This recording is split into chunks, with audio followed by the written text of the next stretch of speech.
Hi there, I'm Coach Kenneth. And I'm Coach Victoria. And today we're going to be talking about if they wanted to, they would. Oof. If they wanted to, They would. They would, okay? So, because they don't want to, they wouldn't. I guess that's the opposite, right? Yeah, I guess so. You know, sometimes people will say things like that and everybody's like jumps behind it and be like, oh yeah, that's true. If they really wanted to, they would. Mm-hmm. And you know, is there some truth behind that? Maybe. Yeah, I mean, you certainly can't ignore that. But is it as black and white? I don't think so. I think relationships can get a lot more complicated than that, right? Mm-hmm. Yeah, and normally when you see this phrase, it's attached to a video of a partner doing some type of grand gesture or proposing or a marriage or something like that. And so the implication underneath all of this is if your partner is not doing these grand gestures of love and affection, then they don't want to and they don't care and they don't really care about you. And find someone that will. Right. Right? That's really what it's saying. Mm-hmm. And sometimes it is the case that they really just don't want to. And this can be things when we're talking about values. Let's say they just don't want to get married. Let's say they don't want to have kids. Let's say they don't want to live in Vermont. Mm-hmm. These are all things that people choose and have desires to or desires not to. But to just discount it as, they don't want to, let's forget about it and end the discussion is really not helpful. Normally behind some of these things, there's reasons as to why they don't want to. Why don't you want to get married? Why don't you want to have kids? Mm-hmm. When you think, is it because my parents had a terrible marriage and now I have a really bad example of what that looks like in my life and none of that seems attractive to me? Okay, great. Let's talk about that. What type of commitments can we have? Mm-hmm. So what we hope to do with this video is just unpack some of the statement and help you think a little bit more about what your partner might be experiencing instead of just discounting it as they don't want to. Yeah. I mean, if you need to boil it down to that, that's up to you. But we're just simply saying, maybe also consider going deeper and thinking about that as well. Because there can be a lot of different reasons why somebody is not looking for the same things you are, and it may not be something personal towards you. In other words, if they cared enough about me, they would do all of these things. Well, is there some truth there? I do think there could be some truth there, but there's a lot of different things that could have happened in somebody's life that means they're just not ready to do it, in the place to do it, and authentically really not able to, right? Because their mental health might not be in a position to be giving to somebody else. Somebody that's extremely depressed, doesn't have the energy. It's not that they don't want to. It's that, when you feel that overwhelming depression, you're so tired that you can't consider somebody else's needs because it's hard just to do anything during the day, And you can't take that personal, If somebody had some serious trauma, it can overwhelm their system and put them in a place where they're not ready to give you what you need. Somebody that has PTSD or abuse, it may be that they truly do love you, but they're just not in a place where they can do it. So those are just a few. Avoidant attachment style. It's a big one. What happens? You grow up in a home, you don't get a lot of love and attention and affection. You don't know what it's like to get it. You kind of give up.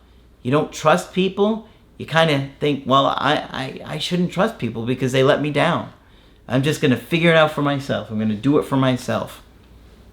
And so they struggle to give you an emotional connection, a commitment, those obligations and responsibilities. It's tough for them. Right, and sometimes they just don't know. It's if you grow up expecting love in a certain way and then your partner wasn't raised that way, it can be a complete misunderstanding. It's like you saying that you want chicken fried rice every night, but your partner never learned how to make it. So we have to be understanding of how our partner was raised. And we're going to talk a little bit later about communication and why that's important. But that's just another reason as to why a partner wouldn't or can't. Yep. How about stress? Oh my gosh. The big one. Mm-hmm. Work stress, career stress. Maybe you have kids, and maybe they have kids outside of your relationship, and they're trying to deal with that, and an ex-wife or ex-husband, or that kind of stress can weigh on you so heavily that you're just not feeling an ability to give somebody an emotional connection. Mm-hmm. Right. Also, not having the means or the resources.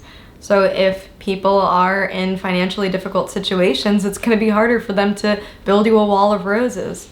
So think about what the resources that are available and what your partner can do and can't do. Yep.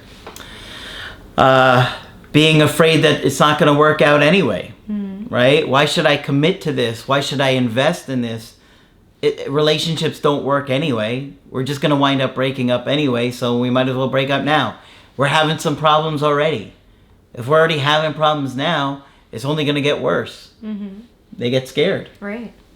And it could also be something as simple as having a different love language than you.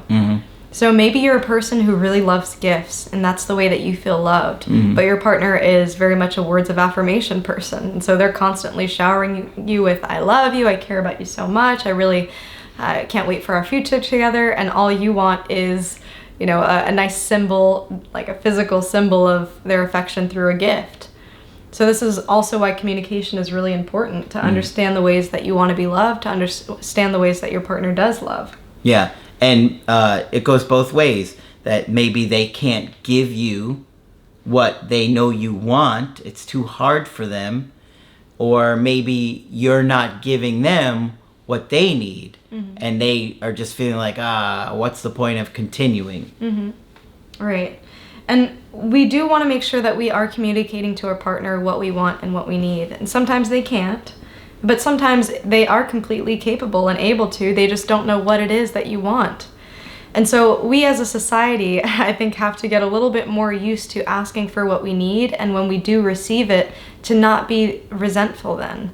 A lot of times we might think, well, if I ask for it and then they respond and do give me what I want, then it's not genuine. They're only doing it because I asked. And sure, that might be true. But how would they have known if you hadn't have told them? Can we as a society learn to better accept the gifts from our partners, even if it's what we ask for, and enjoy it in the present moment? I think that would enrichen our connections. And while it would be ideal for our partner to intuit our every need and to know us and to know every single atom in our bodies, we still have to understand that we have to ask for things, and our partner cannot read our minds. Absolutely.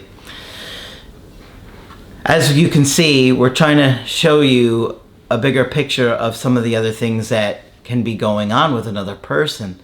And so many times they do want a commitment. It's just that they don't know how to do it. Maybe they're afraid to do it. Maybe they are afraid it's going to fail. And it's a challenge for them. But obviously you have your own needs. And if your needs aren't being met and you are struggling with it and it's really hurting you, then, you're going to have to talk with that person about how you're feeling and, figure something out. Have some kind of conversation and see if they feel like they're really capable of having a connection or a relationship with you. Because if you just continue to have your needs neglected, and you're struggling and you're suffering, you're not going to feel good, and it's just going to feel like this weight on you that just gets worse and worse over time. Right. What we're not saying is that you should settle. We really do believe that you deserve a lot of love and affection, and that you should find a partner that can match those needs. What we are saying is that we do want you to communicate what those things are, and to also consider other reasons as to why a partner might not be putting in as much effort as you might want or expect. Okay, a lot to think about. So it's not quite as simple when you really go deeper, right? I mean, if you want to bottom line it to that, it's up to you. But you could also consider all these other things. So hopefully this video has been helpful to you. Of course, if you want to get our help personally, you can get it on my website, askcraig.net. I do email coaching and I do Skype. Coach Victoria is also available for Skype coaching. I'm here if you need to talk. Just click on her name at the top of the website to schedule with her. But that's it for this video. I'm Coach Craig Kenneth, And I'm Coach Victoria. and we will talk with you soon.